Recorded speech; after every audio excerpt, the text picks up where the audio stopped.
are so fortunate because we also just found out that Colin has become very recently a spokesperson for platinum jewelry. So that's very exciting. Congratulations.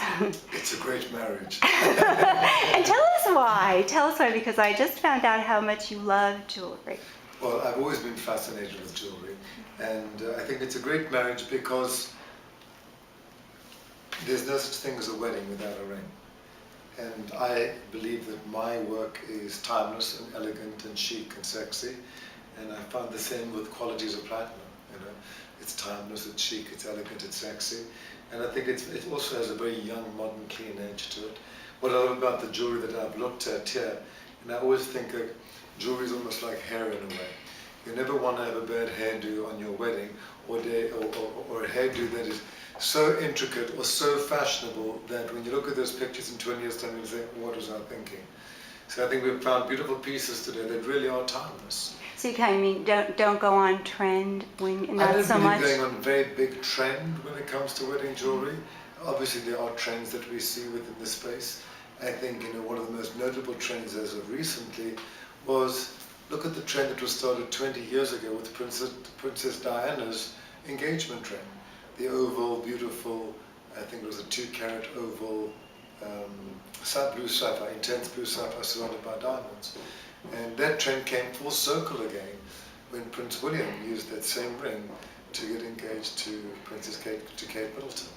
So I think it sparked a trend, and I think from that we're starting to see a lot of colored stones now as the center stone.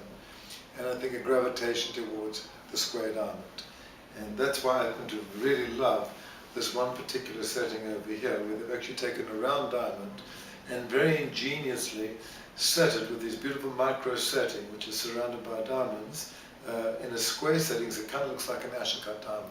I think it's a great illusion. I think it's a beautiful ring, it's a nice size, it's one of those rings that will never get smaller as you get older. I also liked very much this as a wedding band. It's a little bit more over the top.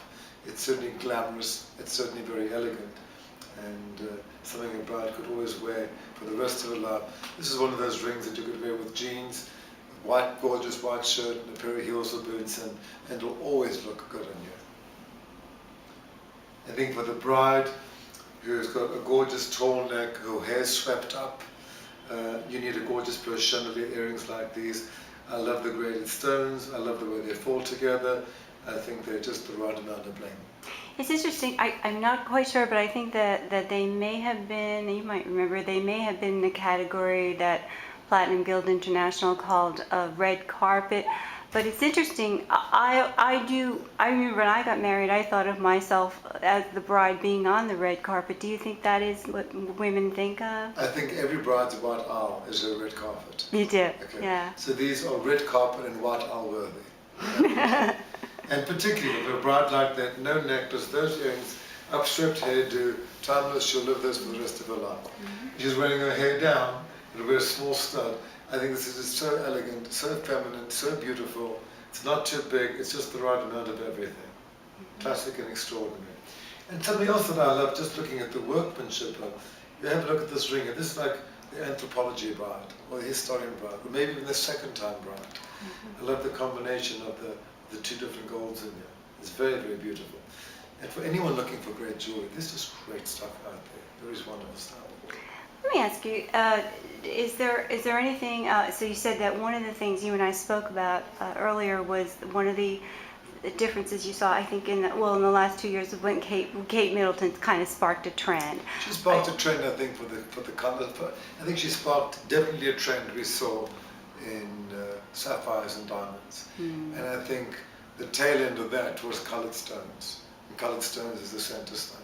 When the jewelers see a bride coming in with the groom, how should that sort of go? Should they? I really do believe that unless the groom's got really extraordinary taste, okay, like yourself, you should take that very much. I think the groom should always invite the bride to go with him to go and buy that ring. Just think about it. She's going to wear the ring for the rest of her life. Yes.